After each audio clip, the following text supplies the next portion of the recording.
اللہ کے لیے لوگوں پر اس گھر کا حج کرنا ہے جو اس تک پہنچنے کی طاقت رکھتا ہے، اس پر اس گھر کا حج فرض ہے جو اس تک پہنچنے کی طاقت رکھتا ہے، جو مال رکھتا ہے، ہمت رکھتا ہے، وہ یہاں آئے گا۔ حج بنیادی طور پر ایک عاشقانہ عبادت ہے، ایک عاشقانہ عبادت۔ کچھ عبادتیں ایسی ہوتی ہیں جو مالی ہوتی ہیں اور کچھ ایسی ہوتی ہیں جو بدنی ہوتی ہیں۔ زکوٰۃ دینا مالی عبادت ہے، فطرانہ دینا مالی عبادت ہے، صدقات و خیرات مالی عبادت ہے، نماز پڑھنا یہ بدنی عبادت ہے، روزہ رکھنا بدنی عبادت ہے، نفل ادا کرنا یہ۔ حج وہ عظیم نعمت ہے، وہ عبادت ہے جو مرکب ہے، مال بھی خرچ ہوتا ہے اور وجود کی طاقت بھی لگتی، مالی بھی ہے اور بدنی بھی ہے۔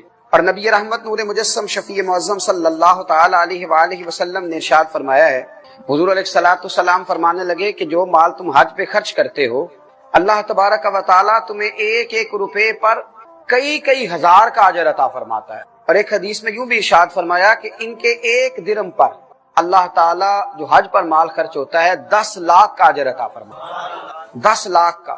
تو حج مالی عبادت بھی ہے اور حج بدنی عبادت بھی ہے۔ اب حج میں آپ یہ دیکھیے کہ انسان کو ملتا کیا ہے، میسر کیا ہوتا ہے، اس نے کرنا کیا ہے۔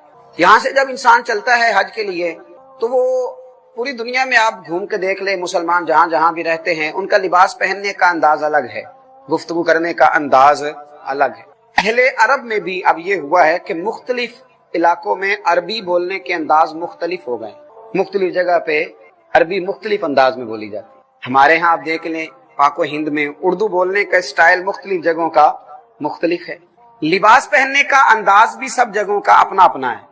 اب جب آپ کو حج کے لیے جانا ہے تو اللہ تبارک و تعالیٰ نے سب سے کہا کہ لباس ایک جیسا پہننا، تم کروڑ پتی ہو یا ارب پتی ہو یا کھرب پتی ہو، تم نے 2 چادریں، ایک تہمت باندھ لو، ایک اوپر اوڑھ لو، ایک طرح کا۔ اور لطف کی بات یہ ہے کہ سلا ہوا نہیں ہونا چاہیے۔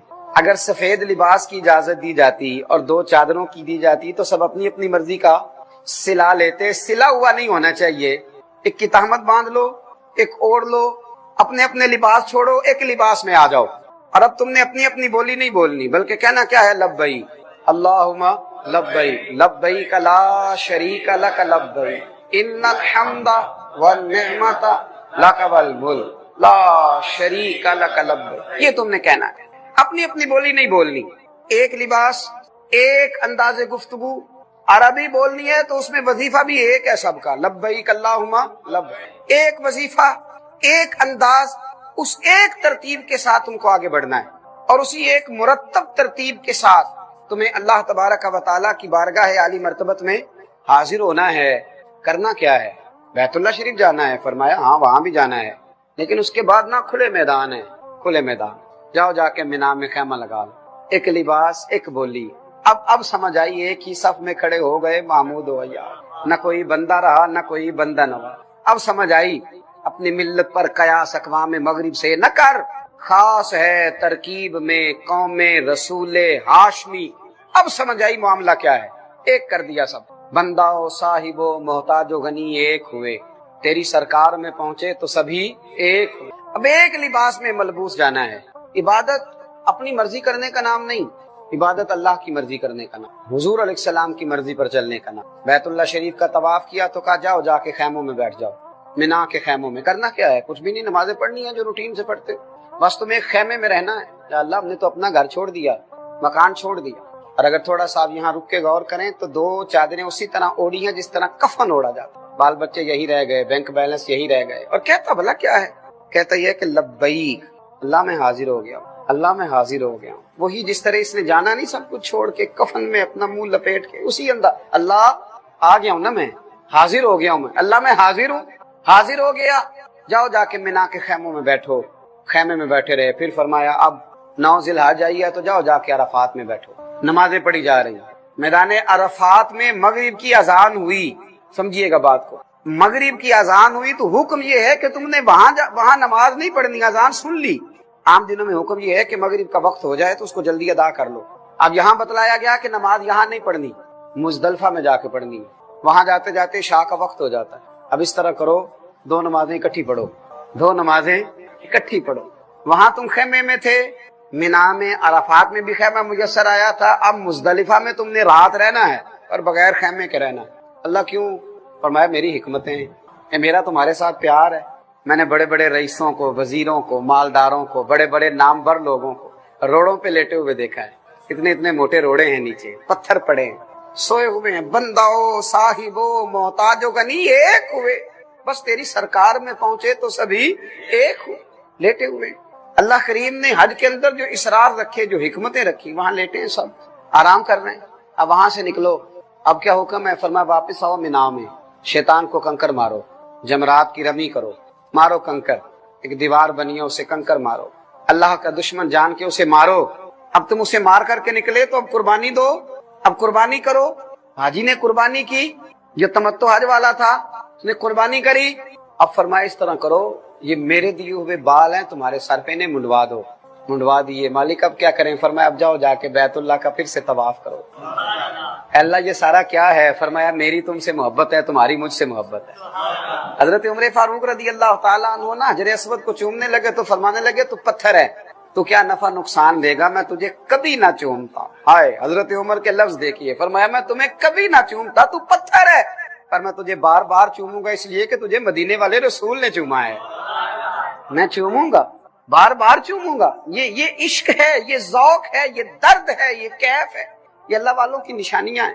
یہ حج کا فلسفہ سمجھیے.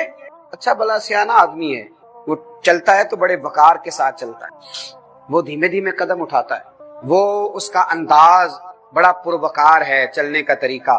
لیکن جب وہ صفا مروہ کرتا ہے نا، کر کیا رہا ہے؟ دو پہاڑیوں کے درمیان چکر لگا رہا ہے. اور ایک مقام ایسا آتا ہے کہ اسے وہاں بھاگنا ہے.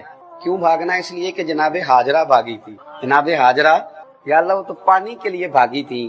تو یہاں تو حاجی کی بغل میں پانی کی بوتل موجود ہے، گلے سے لٹکائے ہوئے ہے، سامنے کولر لگے ہوئے ہیں. اللہ کیوں بھاگے؟ فرمایا بس اس کا بھاگنا پسند ہی بڑا آیا. تو میرے حکم پر اپنے بیٹے کے لیے بھاگتی تھی تو پسند ہی بڑا آیا ہے. بڑا بڑا بابکار عالم فاضل شیخ بھاگتا ہے، یہ کیا ہو رہا ہے؟ یہ بندہ اپنے رب سے محبت کر رہا ہے، کہ اس کے حکم پہ دوڑ رہا ہے. وہ تو علت تھی، وہاں تو وجہ تھی، وہاں تو مسئلہ تھا، لیکن یہ دوڑے جا رہا ہے. کیوں؟ ایک حکمت ہے، ایک دلیل ہے، ایک وجہ ہے. حج کے موقع پر جتنے کام ہیں، اگر انسان اپنی عقل کا زور لگائے گا نا کہ میں سمجھوں یہاں حکمت کیا ہے، یہاں حکمت کیا ہے، تو یہ تو نادان رہ جائے گا. عقل تو ٹھوکریں کھائے گی. بہتر یہ ہے کہ عقل کو سمیٹے اور اکٹھی کر کے رسول اللہ کے قدموں میں رکھ دے، نبی کریم کا غلام کر دے. عقل کو حضور کا غلام کر دے، اور ذوق سے، شوق سے، تڑپ سے، درد سے آگے بڑھے. بیت اللہ شریف کا طواف کرے. یہ سارے اللہ سے محبت کی باتیں، یہ اس سے پیار کی دلیلیں ہیں. یہ عشق الہی ہے جو انسان کے سینہ میں موجزن ہوتا ہے، جو اس کو سنوارتا ہے، جو اس کو نوازتا ہے، جو اس کو عطا کرتا ہے. دیکھیے گا حضرت ابن عمر رضی اللہ تعالیٰ عنہ فرماتے ہیں، میں نبی کریم علیہ السلام کی مسجد میں بیٹھا تھا، ایک انصاری اور ایک سقفی حضور کی خدمت میں حاضر ہوئے، اور سلام عرض کرنے کے بعد دونوں بیٹھ گئے. تو حضور نے فرمایا جو پوچھنا ہے پوچھو. تو ابن عمر فرماتے ہیں وہ دونوں خاموش ہی تھے. تو حضور فرمانے لگے میں نہ بتاؤ تم کیا پوچھنے آئے تھے؟ خیال آیا مسلمان نیک و بد پہچان جاتے، اور محمد آدمی کے دل کی باتیں جان جاتے. فرمایا میں نہ بتاؤں تم کیا پوچھنے آئے تھے؟ بتاؤں میں؟ اور اس کی حضور کمال ہو جائے اگر آپ بتا دیں. نبی پاک صلی اللہ علیہ وسلم نے فرمایا تم یہ پوچھنے آئے تھے نا کہ ہم اپنے گھر سے جب کعبہ معظمہ کے ارادے سے نکلیں تو وہ کیسا ہے، اس میں ثواب کتنا ہے، پھر طواف کریں تو ثواب کتنا ہے، اور پھر شام تک عرفات میں ٹھہریں تو ثواب کتنا ہے.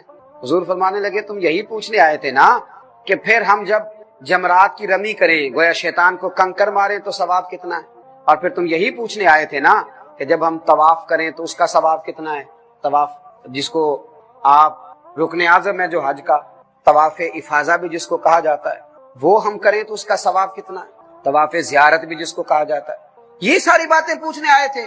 کہتے ہیں انہوں نے عرض کی اس ذات کی قسم جس نے آپ کو حق کے ساتھ مبعوث کیا ہے، بالکل ہم یہی سوال کرنے آئے ہیں. اور کوئی غیب تم سے نہا ہو بھلا جب خدا ہی نہ چھپا رہا، تم پر کروڑوں درود. تو نبی کریم صلی اللہ تعالی علیہ وسلم نے پھر بیان فرمایا. حضور فرمانے گئے لو بھائی سنو بات. لو بھائی کس نے کہا؟ حضور علیہ السلام نے فرمایا لو بھائی سنو، پھر بات سنو. حضور صلی اللہ تعالی علیہ وسلم نے ارشاد فرمانے لگے جب تم بیت اللہ شریف کا ارادہ لے کر گھر سے نکلتے ہو اور تمہاری ناکا، تمہاری اونٹنی جو پاؤں زمین پہ رکھتی ہے، تمہاری سواری جو پیر زمین پہ رکھتی ہے تو ایک قدم کے عوض اللہ تمہارا ایک گناہ معاف کرتا ہے، ایک نیکی دیتا ہے اور ایک درجہ تمہارا بلند کرتا ہے۔ اب نیکیاں کم نہیں ہو گئی، جہاز پہ بھی جو جاتے ہیں ان کو بھی اونٹنی کے قدموں کے برابر ثواب ملے۔ فلسفہ حضور نے بیان فرمایا۔ پھر میرے رسول کریم صلی اللہ تعالی علیہ وسلم ارشاد فرمانے لگے، تمہارا طواف کے بعد 2 رکعت نماز پڑھنا ایسا ہے جیسا تم نے کسی نبی کی اولاد میں سے کسی غلام کو آزاد کیا۔ اور پھر نبی کریم علیہ الصلوۃ والسلام فرمانے لگے، صفا مروہ کی سعی اس طرح ہے جس طرح تم نے 70 غلام آزاد کر دی۔ یہ اللہ کی محبت تو ہے ہی، پر حج کے اس فلسفے میں جو اس محبت پر تمہیں اجر دیا جا رہا ہے، 70 لوگوں کو اگر کوئی آزاد کرا دیتا ہے، یوں سمجھ لیں آج غلام تو نہیں ہے تو 70 قیدی اگر آپ آزاد کرا دیں گے تو کتنے راضی ہوں گے؟ اللہ کتنا راضی ہوگا؟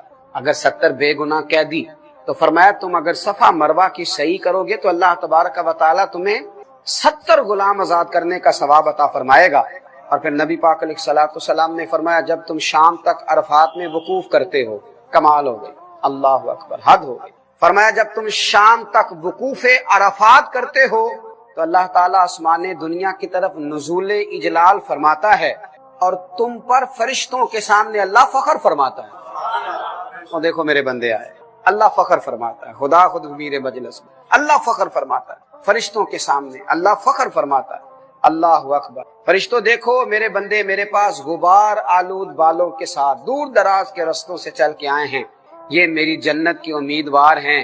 اور فرمایا اگر تمہارے گناہ، اے حاجیو، اگر تمہارے گناہ ریت کے ذروں، بارش کے قطروں یا سمندر کی جھاگ کے برابر بھی ہوں گے تو ضرور میں بخش دوں، سارے گناہ تمہارے معاف کر دیے جائیں گے، اور اے بندو لوٹ جاؤ، تمہیں بخش دیے گئے ہو۔ اور پھر نبی کریم صلی اللہ تعالی علیہ وسلم نے فرمایا جب تم جمرات کی رمی کرتے ہو، جب تم شیطان کو کنکر مارتے ہو تو ہر کنکری جسے تم پھینکتے ہو اس کے عوض اللہ تبارک و تعالی تمہارا ایک بڑا گناہ مٹا دیتا۔ اور فرمایا تمہارا قربانی کرنا تمہارے پروردگار کے پاس تمہارے لیے ذخیرہ ہے، وہ خزانہ بن گیا ہے وہاں تمہارے، اللہ اکبر۔ اور فرمایا جب تم اپنے سر کا حلق کرواتے ہو، اسے منڈوا دیتے ہو، تو ہر بال جسے تم نے کاٹا ہے اس کے بدلے تمہارے لیے ایک نیکی لکھی جاتی ہے، اور ہر بال کے عوض تمہاری ایک خطا بخش دی جاتی ہے۔ اور فرمایا اس کے بعد جب تم طواف کرتے ہو، طواف زیارت کرتے ہو، تو تمہارا کوئی گناہ باقی نہیں رہ چکا ہوتا، اب ایک فرشتہ اپنا ہاتھ تمہارے دونوں کندھوں کے درمیان رکھ کے کہتا ہے، تھپکی دیتا ہے، آئندہ نیک عمل کرنا، تیرے پچھلے سارے گناہ اللہ نے معاف کر دیے، آئندہ سیاںا بن جانا، اللہ نے تیرے پچھلے سارے گناہ معاف کر دیے ہیں، تیرے پچھلے بخش دیے گئے ہیں، اب آئندہ سمجھداری کا مظاہرہ کرنا۔ حج ایک ایسی عاشقانہ عبادت ہے، ایک ایسی زبردست عبادت، دیکھیے وہاں چلنا پڑتا ہے، وہاں سفر کرنا پڑتا ہے، لیکن ہم نے ایسے کمزور لوگ دیکھے جو بیساکھیوں کے سہارے چلتے ہیں اور اس کے باوجود پہنچے ہوئے ہیں، ایسے لوگوں کو دیکھا جو بیچارے ویل چیئر پہ ہیں اور وہ سفر کر رہے ہیں، اور کسی سے پوچھا گیا کہ جناب آپ اتنے کمزور ہیں تو یہاں تک کیسے آ گئے؟ تو کہا بس مالک نے بلایا ہے تو بندوبست بھی فرمایا ہے، اس نے اہتمام بھی کیا ہے، اس نے موقع بھی دیا ہے، اس نے اسباب بھی فراہم کی۔ میرے محبوب کریم سید عالم صلی اللہ تعالی علیہ وسلم کے غلاموں، وہاں کا جو انداز ہے، حج بیت اللہ شریف کا جو انداز ہے، وہاں کے جو موقع ہیں، وہاں کی جو عطائیں ہیں، وہاں کا جو کرم ہے، اس کو ذرا غور سے سماعت فرمائیں کہ حج کے موقع پر انسان پہنچتا ہے، اس نے بہت سارا پیسہ خرچ کیا ہے، وہ تھک گیا ہے، لیکن جب وہ حج سے فارغ ہوتا ہے نا تو اس کے من میں جو خوشی ہوتی ہے اس کا کوئی اندازہ نہیں کر سکتا، اس کی طبیعت کے اندر جو رکت ہوتی ہے، جو کیف ہوتا ہے۔ اور بڑے تھکے ہوئے لوگ، 8 ذی الحج کو احرام باندھا تھا، مینا میں گئے تھے، کچھ کو 7 کو ہی باندھنا پڑ گیا تھا، اور پھر وہ مینا بھی گئے، پھر وہ مزدلفہ بھی رہے، پھر وہ عرفات میں بھی وقت گزار کے آئے، پھر شیطان کو کنکر بھی مارے، قربانی بھی ہوئی، سر کے بال بھی منڈوائے۔ اب بوڑھے بھی ہیں، بزرگ بھی ہیں، نوجوان بھی ہیں، آج ہی مل کے بیٹھے ہیں۔ 10 ذی الحج کو جو کام کرنے ہوتے ہیں وہ بڑے مشکل ہوتے ہیں اور رات کے تھکے ہوئے لوگ ہوتے ہیں۔ اب مشورہ ہونے لگا کہ طواف زیارت نہ کل کریں گے کیونکہ 12 کی مغرب تک کیا جا سکتا ہے، کل کر لیں گے، پرسوں کر لیں گے۔ ایک نوجوان کہنے لگا میرا تو دل ہے آج ہی چلے، بزرگ کہنے لگے تم چلو گے تو پھر میں بھی چلوں گا۔ اب یہ ہمتیں کون دے رہا ہے؟ یہ توفیق کون دے رہا ہے؟ یہ نواز کون رہا ہے؟ یہ ذوق کون پیدا کر رہا ہے؟ کون ہے جو ان کو کھچے ہوئے بلا رہا ہے؟ اسی شام چلے گئے، بڑے تھک گئے، طواف کیا، بڑے رش میں کیا، بڑی مشکل سے کیا، صحیح کی، طواف زیارت کیا، واپس نکلے۔ اب رات کو واپس مینا بھی پہنچنا ہے۔ اب مشورہ ہوا سستا نہ لیں، تھوڑا بیٹھ نہ لیں،